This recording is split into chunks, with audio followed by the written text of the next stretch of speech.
Hello छात्रों, कैसे हैं? आशा करता हूं बहुत अच्छे होंगे, स्वस्थ होंगे, मस्त होंगे और अपने पढ़ाई में लगे होंगे। आप जैसा कि जानते हैं कि पिछले क्लास में हम एक वीडियो के माध्यम से आपको बल तथा गति के नियम का कुछ महत्वपूर्ण कॉन्सेप्ट बताए थे, अर्थात बल के बारे में कुछ महत्वपूर्ण बातें समझाने का हम प्रयास किए थे। और उस टॉपिक को कंप्लीट करने के लिए एक बार फिर से आपके बीच में हाजिर हूँ। और आज मैं आपको बल के दूसरे प्रकार अर्थात अस्पर्श बल के बारे में बताने वाले हैं।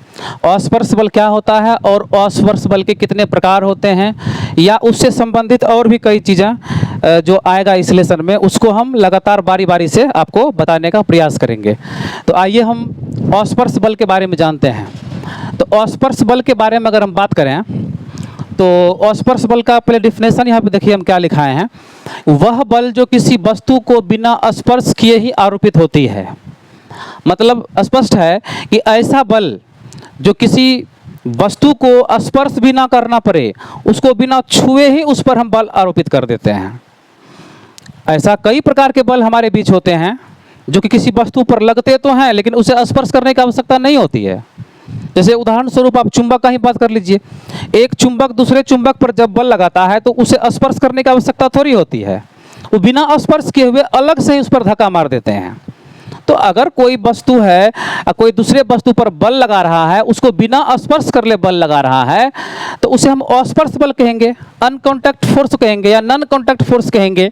तो वही इसमें कहा जा रहा है, वह बल जो किसी वस्तु को बिना स्पर्श किए ही आरोपित होती है उसे अस्पर्श बल कहते हैं। उसे क्या कहते हैं? अस्पर्श बल कहते हैं। जैसे एग्जाम्पल में हो गया विद्युत बल, चुंबकीय बल, गुरुत्व बल। विद्युत बल, चुंबकीय बल, गुरुत्व बल के बारे में हम आगे इस पर चर्चा करेंगे, लेकिन फिलहाल अस्पर्श बल का मतलब आपको समझ में आ गया होगा। ऐसा बल जो किसी वस्तु पर लगता तो है लेकिन उसे कांटेक्ट करने की आवश्यकता नहीं होती है। बिना कांटेक्ट किए हुए, बिना उस पर धक्का, बिना उसको छुए हुए अगर बल लग जाता है तो उसे क्या कहते हैं? अस्पर्श बल कहते हैं। तो अस्पर्श बल के कुछ प्रकार भी है, उस प्रकार को भी हम बारी बारी से देख लेते हैं क्या होता है उसका प्रकार। वैसे तो अस्पर्श बल के तीन भाग होते हैं, मुख्य रूप से 3 प्रकार होते हैं, लेकिन आपके क्लास के हिसाब से, आपके क्लास का जो लेवल है 9th क्लास का, उसमें गुरुत्व बल और गुरुत्वाकर्षण बल में थोड़ा सा अंतर दिया है आपके बुक में। हालांकि आगे चल करके इसको एक ही माना जाएगा, लेकिन फिलहाल हम इसको 4 भागों में बांट दिए हैं क्योंकि इसको थोड़ा सा अलग करके समझाने का प्रयास करेंगे हम, क्योंकि आपके बुक में इसी तरह से दिया हुआ है। तो अस्पर्श बल की प्रकार की बात करें तो पहला होता है विद्युत बल। पहला क्या होता है? देखिए, पहला है विद्युत बल।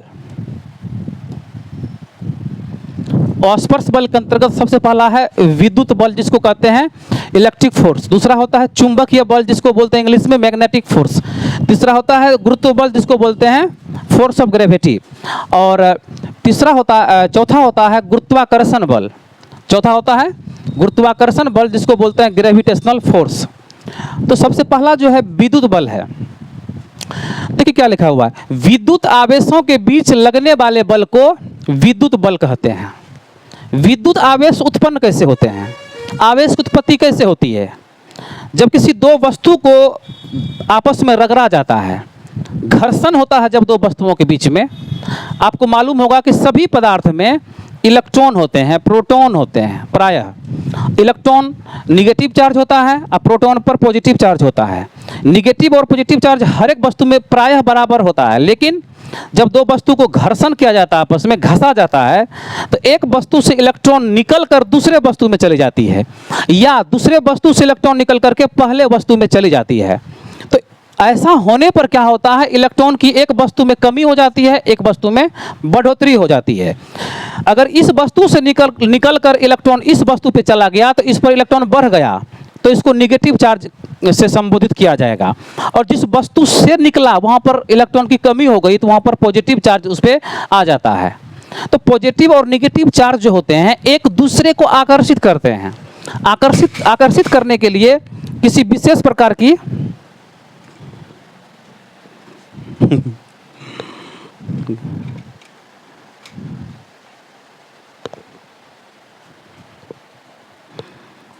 तो 2 वस्तु को आकर्षित करने के लिए किसी विशेष प्रकार की बल की आवश्यकता होती है, जो बल इनके बीच में लगता है, और इसीलिए दोनों वस्तु एक दूसरे को क्या कर लेते हैं, आकर्षित कर लेते हैं। तो वही बल जो दोनों को एक दूसरे से खींच लिया, आकर्षित कर लिया, उसी बल का नाम है क्या, विद्युत बल। यहां पर भी वही एग्जाम्पल में दिया होगा, देखिए। जब प्लास्टिक के कंघी को बाल से रगड़ा जाता है और जब उसको कागज के छोटे छोटे टुकड़ों के पास लाया जाता है, तो कंघी द्वारा कागज पर लगाया गया बल कागज को क्या करता है, अपनी ओर आकर्षित कर लेता है। जब कंघी को जब बाल से रगड़िएगा, प्लास्टिक कंघी को बाल से रगड़िएगा, तो एक वस्तु से इलेक्ट्रॉन निकलकर दूसरे वस्तु अर्थात बाल पर जाएगा, या बाल का इलेक्ट्रॉन निकलकर कंघी पे जाएगा। तो दोनों ही स्थिति में ना उस पर आवेश उत्पन्न होगा, एक पर प्लस एक पर माइनस। वो जो आवेश उत्पन्न होगा, उस आवेश के वजह से कागज के छोटे छोटे टुकड़े उस कंघी की ओर आकर्षित हो जाएगा, खिंचाने लगेगा।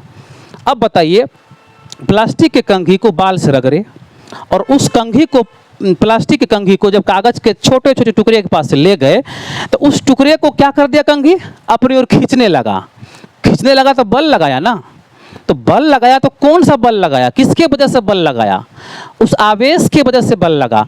उस आवेश द्वारा उस अनावेशित वस्तु यानी कागज पर लगने वाले बल को, जिसके द्वारा वो उसको खींचा, अपनी ओर आकर्षित किया, उसी को क्या कहते हैं, विद्युत बल कहते हैं।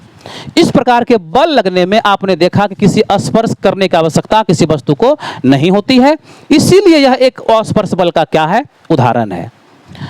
तो इस प्रकार से हम कह सकते हैं कि विद्युत आवेशों के बीच लगने वाले बल को विद्युत बल कहा जाता है। ठीक है, अब हम अगले बल की ओर चलते हैं। हाँ, प्रोटॉन किसी वस्तु में आदान प्रदान नहीं होता है, क्योंकि प्रोटॉन जो होता है किसी भी परमाणु के नाभिक में, न्यूक्लियस में रहता है। ठीक है, और न्यूक्लियस में रहने की वजह से इलेक्ट्रॉन स्थिर रहता है, नाभिक से में एक तरह से बहुत ऊर्जा के साथ उसमें जुड़ा हुआ रहता है, नाभिक के साथ। इसलिए वो इलेक्ट्रॉन की तरह अंदर बाहर नहीं करता है। इलेक्ट्रॉन तो परमाणु के कक्षा के चारों साइड चक्कर मारता है ना, चक्कर मारता है तो इलेक्ट्रॉन एक कक्षा से दूसरी कक्षा में भी जा सकता है, कक्षा से बाहर कूद भी सकता है, बाहर निकल भी सकता है। इसलिए इलेक्ट्रॉन ही ट्रांसफर होता है किसी एक वस्तु से दूसरे वस्तु में, प्रोटॉन नहीं ट्रांसफर करता है। ठीक है, समझ में आ गया। तो अगर हम बात करें चुंबकीय बल की, चुंबकीय बल के विषय में आपको हम बताए हैं पहले भी कि जब एक चुंबक दूसरे चुंबक के पास ले जाते हैं, तो दोनों चुंबक एक दूसरे को या तो आकर्षित करते हैं या एक दूसरे को धक्का मारते हैं। अब आकर्षित करने का रीजन होता है, यहाँ पे देखिए, किसी भी चुंबक में मान के चलिए कि ये क्षर चुंबक है, ये नॉर्थ पोल है, ये साउथ पोल है, और दूसरा भी एक चुंबक है, मान के चलिए इसमें है नॉर्थ पोल, इसमें है साउथ पोल। यदि ये दोनों चुंबक का साउथ पोल और नॉर्थ पोल एक जगह पर आ जाए, तो ये चुंबक एक दूसरे को आकर्षित करना शुरू कर देंगे, एक विशेष प्रकार के बल लगाएंगे जो एक दूसरे को खींचना शुरू कर देंगे। क्योंकि असमान ध्रुव होने पर चुंबक के बीच में आकर्षण का बल लगता है, और समान ध्रुव रहेगा तो एक दूसरे से विकर्षण बल लगता है। ठीक है, ये आकर्षण विकर्षण बल क्यों लगता है, कैसे लगता है, चुंबक लेसन जब फिजिक्स में आपको पढ़ाएंगे मैग्नेटिज्म, तब चुंबक के बारे में, उत्पत्ति कैसे बनता है, कैसे ध्रुव बनता है वगैरह वगैरह, जो कुछ होता है चुंबक के बारे में, वो हम आपको आगे पढ़ाएंगे। क्योंकि हम चुंबक के बारे में अगर बताना यहाँ पे शुरू करते हैं डिटेल्स में, तो फिर टॉपिक चेंज हो जाएगा हमारा, फिर हम टॉपिक पर नहीं रह पाएंगे। इसलिए सीधा समझिए कि चुंबकीय बल क्या होता है। दो चुंबक के बीच में लगने वाले या दो चुंबक के ध्रुवों के बीच लगने वाले आकर्षण या विकर्षण बल को क्या कहते हैं, चुंबकीय बल कहते हैं। चूंकि ये चुंबकीय बल किसी चुंबक पर लगाने के लिए या लोहा पर लगाने के लिए एक दूसरे को स्पर्श नहीं करता है। ऐसा नहीं है कि चुंबक लोहा में सटेगा, एकदम नज़दीक जाएगा तभी जा खींचेगा, नहीं, वो दूरे से खींचता है, बिना कांटेक्ट में आए हुए खींच लेता है। इसलिए उसको अनकॉन्टैक्ट फोर्स कहते हैं, या नॉन कॉन्टैक्ट फोर्स कहते हैं, या फिर अस्पर्श बल कहते हैं। अब हम बात करते हैं गुरुत्व बल की। गुरुत्व बल क्या होता है, देखिए नाम से ही क्लियर है। गुरुत्व, गुरुत्व का अर्थ होता है पृथ्वी। गुरुत्व का अर्थ क्या होता है, पृथ्वी। तो किसी वस्तु पर जब पृथ्वी के द्वारा बल लगता है, किसी वस्तु पर पृथ्वी के द्वारा जब वो आकर्षण बल लगाता है पृथ्वी, तो उस पृथ्वी के द्वारा किसी वस्तु पर लगने वाले आकर्षण बल को ही गुरुत्व बल कहते हैं। धरती पर रखे हुए सारे के सारे वस्तु गुरुत्व बल के माध्यम से ही पृथ्वी पर हैं या पृथ्वी पर टिके हुए हैं। तो जितने भी चीज़ें हैं हमारे धरती पर आसपास में, चाहे लकड़ी हो, पत्थर हो, ईंट हो, प्लास्टिक हो, लोहा हो, सोना चांदी, मनुष्य, जानवर, पेड़ पौधे, पक्षी, कुछ भी हो, अगर वो जमीन पर है, जमीन पर आंख गिरता है, तो किस बल के वजह से? गुरुत्व बल के वजह से। अगर कोई वस्तु, जैसे कि मेरे हाथ में एक मार्कर है, देखिए, इसको छोड़ते हैं तो ये हमारे हाथ पर नीचे आके गिरता है। इसको अगर ऐसे करके छोड़ते हैं तो ये खींच लेता है, पृथ्वी नीचे की ओर पृथ्वी खींच रहा है। तो पृथ्वी इस चीज को, इस वस्तु को अपनी ओर जिस बल से खींच रहा है, उस खिंचाव बल को ही क्या कहा जाता है? गुरुत्व बल कहा जाता है, जो कि पृथ्वी के द्वारा स्पेशल रूप से लगता है। तो गुरुत्व बल समझ में आ गया। परिभाषा भी दिया गया है, पृथ्वी किसी वस्तु को अपनी ओर जिस बल से खींचती है उसे गुरुत्व बल कहते हैं। जैसे पेड़ के डाल से पत्ता का नीचे की ओर गिरना, पेड़ के डाल से अगर पत्ता नीचे गिरेगा तो किस बल से गिरेगा? गुरुत्व बल से गिरेगा। गुरुत्व बल खींचेगा पत्ती को, पेड़ का कोई भी हिस्सा टूटेगा, जमीन पर ही आकर गिरेगा। किस बल के वजह से? गुरुत्व बल की वजह से गिरेगा। उसी को क्या बोलते हैं? गुरुत्व बल। चलिए हम आगे बढ़ते हैं। गुरुत्व बल आप समझ गए होंगे, ठीक है। गुरुत्व बल के बाद आगे है एक और बल है अस्पर्श बल के अंतर्गत। देखिए, एक और बल है गुरुत्वाकर्षण बल, ग्रेविटेशनल फोर्स। जैसा कि हम आपको बता चुके हैं कि गुरुत्व बल और गुरुत्वाकर्षण बल में आगे चल करके कोई अंतर माना नहीं जाता है, लेकिन आप जिस क्लास में पढ़ रहे हो उस लेवल के हिसाब से यहाँ पर हम अंतर आपको बता रहे हैं, अलग अलग करके, इसलिए हम समझा रहे हैं। तो ग्रेविटेशनल फोर्स क्या लिखा हुआ है? देखिए, ये किसी खास एक पिंड के लिए बात यहाँ पर नहीं हो रहा है। खाली पृथ्वी गुरुत्वाकर्षण बल में नहीं आएगा, ब्रह्मांड में जो भी पिंड है सभी का बात यहाँ पर चलेगा गुरुत्वाकर्षण बल में। तो किन्हीं दो पिंडों के बीच, पिंड मतलब कोई ऑब्जेक्ट हो सकता है, कोई वस्तु हो सकता है, तो किन्हीं दो पिंडों के बीच या आकाशीय पिंडों के बीच, स्पष्ट कर दिए हैं, किन्हीं दो पिंडों के बीच, पृथ्वी पर दो वस्तु हो सकता है, उसको भी दो पिंड कह सकते हैं आप, उनके बीच भी आकर्षण बल लग सकता है, विकर्षण बल लग सकता है। या आकाश में ढेर सारे पिंड हैं, ग्रह हैं, उपग्रह हैं, ढेर सारी चीजें आकाश में मौजूद है, उस पिंडों के बीच लगने वाले बल को क्या कहते हैं? गुरुत्वाकर्षण बल कहते हैं। यानी किन्हीं दो पिंडों के बीच या आकाश से पिंडों के बीच लगने वाले बल को, देखिए, लगने वाले बल को क्या कहते हैं? गुरुत्वाकर्षण बल कहते हैं। जब हम गुरुत्व बल बता रहे थे तो उस समय हम कह रहे थे कि पृथ्वी द्वारा किसी वस्तु पर लगने वाले बल जो उसे अपनी ओर खींचता है उसे गुरुत्व बल कहते हैं। लेकिन यहाँ पर स्पेशल रूप से पृथ्वी को हम सेंटर नहीं बनाए हैं, परिभाषा को मैं स्पष्ट कर दिए हैं कि कोई भी दो पिंड हो सकता है, कोई भी दो पिंड, पृथ्वी को छोड़कर कोई और भी पिंड हो सकता है, उनके बीच में लगने वाले जो बल होते हैं जो उसको आकर्षित करते हैं या उसको विपरीत दिशा में धक्का मारते हैं, तो उसी बल को गुरुत्वाकर्षण बल कहते हैं। जैसे देख लीजिए, चंद्रमा तथा पृथ्वी के द्वारा लगने वाला बल, चंद्रमा और पृथ्वी के बीच जब तक बल नहीं लग रहा है तो पृथ्वी के चारों साइड चंद्रमा चक्कर कैसे मार रहा है? तो चक्कर मारने का रीजन है ना कि वो बल लगा रहा है। तो जिस बल से चंद्रमा पृथ्वी एक दूसरे को खींचते हैं या एक दूसरे को खींच के रखे हुए हैं और वो चक्कर मार रहे हैं कक्षा में, वो बल क्या है? गुरुत्वाकर्षण बल। पृथ्वी भी सूर्य का चक्कर लगा रहा है, तो पृथ्वी अगर सूर्य का चक्कर लगा रहा है, दोनों में कोई ना कोई बल तो काम करता होगा, तब तो चक्कर मार रहा है।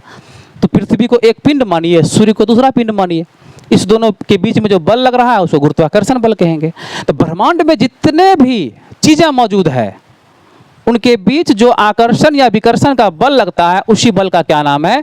गुरुत्वाकर्षण बल। समझ में आ गया? गुरुत्वाकर्षण बल में कोई दिक्कत नहीं है ना? तो गुरुत्वाकर्षण एक लेसन ही है। इसके बाद गुरुत्वाकर्षण चैप्टर आपको पढ़ाएंगे इस लेसन के बाद। गुरुत्वाकर्षण बल पर और भी ढेर सारी बातें हम लोग करेंगे। फिलहाल हम परिभाषा से अवगत हो रहे हैं, आगे चल करके नेक्स्ट लेसन में हम लोग और इसको क्लियर करने का प्रयास करेंगे। चलिए, ये तो हो गया मुख्य रूप से जो बल के प्रकार होते हैं उसका हम चर्चा कर दिए। अब कुछ अलग प्रकार के भी बल होते हैं, कुछ ऐसे बल होते हैं जो कि स्पर्श अस्पर्श से थोड़ा सा हट के होते हैं, अलग होते हैं। देखिए, वैसे तो बल जो हम बता रहे हैं आगे चल करके कई महत्वपूर्ण प्रकार के बल आप पढ़ोगे, इससे भी अलग अलग तरह के बल होते हैं, कई बल होते हैं, कई प्रकार के बल पढ़ते जाइएगा आगे और बल आपको मिलते जाएगा। लेकिन नॉर्मल अवस्था में आपको, आप जिस क्लास में मौजूद हो उस हिसाब से क्या आपको जानकारी होनी चाहिए, उस आधार पर हम नोट्स तैयार किए हैं और उस हिसाब से बता भी रहे हैं। ये बल के कुछ अन्य प्रकार है, ठीक है, उससे हट करके, स्पर्श और स्पर्श से हट करके। तो इसीलिए हम लिखा है कि बल के कुछ अन्य प्रकार, some important types of force. परिणामी बल क्या है? पहला परिणामी बल, दूसरा है संतुलित बल, तीसरा है असंतुलित बल। अब देखिए परिणामी बल क्या होता है, नाम में सब कुछ छिपा हुआ है। देखिए परिणाम, परिणामी बल में क्या है? परिणाम। अब परिणाम का मतलब क्या होता है? रिजल्ट, इंग्लिश में रिजल्ट है कि नहीं? परिणामी मतलब रिजल्टेंट, कौन फोर्स? Resultant force. अब मान के चलिए कि कोई वस्तु है, ये मान के चलिए कि कोई बड़ा सा गेंद है, बड़ा सा गेंद है मान के चलिए, ठीक है, और इस पर एक आदमी पहले धक्का देना शुरू किया F1 बल से, मानते हैं कि हिला भी नहीं, इतना भारी है। फिर दूसरा आदमी F2 बल से धक्का दिया, एक के साथ दोनों धक्का दे रहा है, F2 बल से धक्का दिया, थोड़ा सा हिला। उसके बाद तीसरा आदमी भी आया इस पर बल लगाने के लिए, क्योंकि आगे बढ़ नहीं रहा है, F3 बल से। जब F1, F2, F3 तीन आदमी मिलकर के जब एक साथ धक्का मारा तो ये आगे की ओर बढ़ा, तब ये गेंद आगे की ओर बढ़ गया, मानते हैं आगे की ओर बढ़ा। तो आगे बढ़ा तो बताइए कि इस तीनों आदमी के मिला करके जो बल बना होगा, नया बल, उसी बल के वजह से न आगे बढ़ा। अरे यहाँ पे अगर F3 हो गया 5 न्यूटन मानते हैं, F1 हो गया 10 न्यूटन मानते हैं, और F2 हो गया 20 न्यूटन, तो कुल कितना हो गया बताइए तो?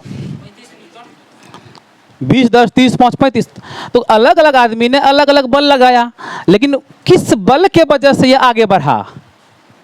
सबको जोड़ने पर जो बल मिलेगा, जैसे कि 20, 10, 30, 5, 35, है ना, 35 न्यूटन के बल जब इस पर लगा तब कहीं जाके ये आगे बढ़ा गेंद। तो आगे जो बढ़ा गेंद ये किस वजह से बढ़ा? 35 न्यूटन के वजह से बढ़ा। कितना न्यूटन का बल लगा इस पे?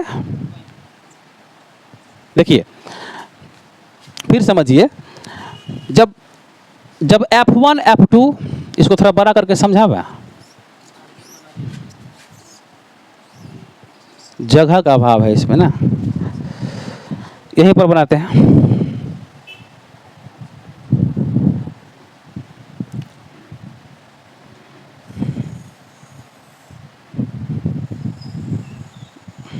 देखिए जैसे कि ये बड़ा सा गेंद है मान के चलिए, हम ये बता रहे थे कि ये बड़ा सा गेंद है, इस गेंद पर एक आदमी 10 न्यूटन का बल लगाया, दूसरा आदमी 20 न्यूटन का बल लगाया, तीसरा आदमी 40 न्यूटन का बल लगाया। जब तीनों आदमी एक साथ बल लगाया तो कुल बल जुड़ गया ना आपस में, आपस में सभी बल क्या हो गया? ऐड हो गया। ऐड होने के बाद कितना हो गया? 70 न्यूटन का बल हो गया। ये 70 न्यूटन के बल के वजह से ना ये गेंद आगे बढ़ा। तो आगे जब बढ़ा तो मतलब रिजल्ट मिला, जो चाहते थे वो हुआ। तो किस बल के वजह से ये गेंद आगे बढ़ा, रिजल्ट दिया, किस बल के वजह से? 70 न्यूटन के वजह से। तो ये जो आपका बल हुआ 70 न्यूटन, यही हुआ रिजल्टेंट फोर्स, रिजल्टेंट फोर्स, परिणामी बल। क्योंकि परिणाम किसके वजह से निकला? 70 न्यूटन के वजह से निकला। अगर किसी दीवार को आप धक्का मार रहे हैं, मान के लिए दीवार छोड़िए, आप लोग गांव में ट्रैक्टर स्टार्ट किए होंगे कभी धक्का मार के। ट्रैक्टर पर जब धक्का मारा जाता है, मान के चलिए कि एक आदमी धक्का मार रहा है, थोड़ा सा हिला, दो आदमी को और बुलाया, थोड़ा सा आगे बढ़ा, और जब 5 आदमी 6 आदमी मिलकर ट्रैक्टर को एक बार धक्का मारा तो ट्रैक्टर आगे स्पीड हुआ, तब जाके स्टार्ट हुआ। अरे जब 5 आदमी मिला तब ना वो एक ऐसा बल बना, एक नया बल आया उस ट्रैक्टर पर लगा, जो कि ट्रैक्टर को स्पीड कर दिया, परिणाम निकला। तो वो जो सब बल मिला करके जो एक नया बल बना, जिसके वजह से वो ट्रैक्टर स्पीड हो गया और तब जाके स्टार्ट हुआ, वही सब बलों का योग जिसके वजह से परिणाम निकला, रिजल्ट निकला, उस बल को क्या कहते हैं? परिणामी बल। कौन बल? परिणामी बल, रिजल्टेंट फोर्स। ठीक है, समझ में आ गया? रिजल्टेंट फोर्स समझाने का हम प्रयास किया, आशा करते हैं कि समझ में आपको आया होगा। अब हम अगला बल देखते हैं। अगला है संतुलित बल। देखिए नाम से क्लियर है कि इसमें संतुलित होगा कोई वस्तु, बैलेंस होगा, बैलेंस्ड फोर्स। अब मान के चलिए कि दो आदमी रस्सी खींचा खींची खेल रहा है, दोनों आदमी समान बल लगा रहा है। अब एक आदमी, यहाँ देखिए, एक आदमी इधर से रस्सी खींच रहा है और दूसरा आदमी भी इधर से रस्सी खींच रहा है।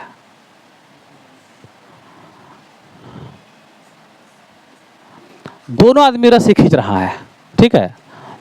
अब ऐसा मानिए कि ये भी लगा रहा है 10 न्यूटन का बल, इधर लगा रहा है, और ये भी लगा रहा है 10 न्यूटन का बल। तो क्या कोई परिणाम निकलेगा यहाँ पे? अगर रस्सी मजबूत है तो कोई रिजल्ट निकलेगा? जिस बल से इधर खींच रहा है उसी बल से वो उधर भी खींच रहा है, समान बल से, तो दोनों में से कोई नहीं गिरेगा, कोई परिणाम नहीं निकलेगा। ये जो बल लग रहा है विपरीत दिशा में बराबर बल किसी वस्तु पर जब इस तरह से लगता है, तो इस दोनों आदमी के बीच लगाए गए बल को, जिससे कोई रिजल्ट नहीं निकल रहा है, कोई परिणाम नहीं निकल रहा है, यही बल है, कौन सा बल? परिणामी नहीं, यही बल है संतुलित बल। कौन बल? संतुलित बल, बैलेंस्ड फोर्स। मतलब कि ये भी कह सकते हैं वह परिणामी बल जिसका मान शून्य हो। शून्य परिणामी बल को संतुलित बल कहते हैं। क्या यहाँ पे कोई रिजल्ट निकला? यहाँ पे बल से कोई परिणाम निकला? यहाँ पे नहीं निकला। इसीलिए कहा जाएगा वह बल जिसका, वह परिणामी बल जिसका मान शून्य हो, तो शून्य परिणामी बल को ही क्या कहते हैं? संतुलित बल कहते हैं। उसके बाद देखिए, अगर हम बात करें असंतुलित बल की, तो इसके विपरीत हो जाएगा। अब मान के चलिए कि ये जो है ना 50 न्यूटन के बल से खींच रहा है वस्तु, रस्सी को, ये 10 न्यूटन के बल से, इसको धड़ाक से खींच लेगा, इसको खींच करके उसको गिरा देगा। यहाँ पर खींच के जो गिरा दिया तो यहाँ पर क्या हो गया? असंतुलित हो गया। तो जब दोनों तरफ से विपरीत बल लग रहा है और वो संतुलित बल काम नहीं कर रहा है और संतुलित बल काम कर रहा है, मतलब जिसमें कि परिणाम निकले, मतलब कि वह परिणामी बल जिसका कुछ ना कुछ वैल्यू हो, उसे क्या कहते हैं? असंतुलित बल, अनबैलेंस्ड फोर्स। तो परिणामी बल अगर शून्य नहीं हुआ, बल अगर हुआ परिणाम के रूप में कुछ ना कुछ, तो उसे क्या कहेंगे? असंतुलित बल। कौन बल कहेंगे? असंतुलित बल कहेंगे। इस प्रकार से संतुलित और असंतुलित बल आपका क्लियर यहाँ पर हो गया। हमारा अगला जो टॉपिक है गैलीलियो का एक्सपेरिमेंट है। क्या है? गैलीलियो का एक्सपेरिमेंट। अब हम बल के कुछ महत्वपूर्ण प्रकार से आगे बढ़ गए हैं। अब हम गैलीलियो के एक्सपेरिमेंट पर आए हैं।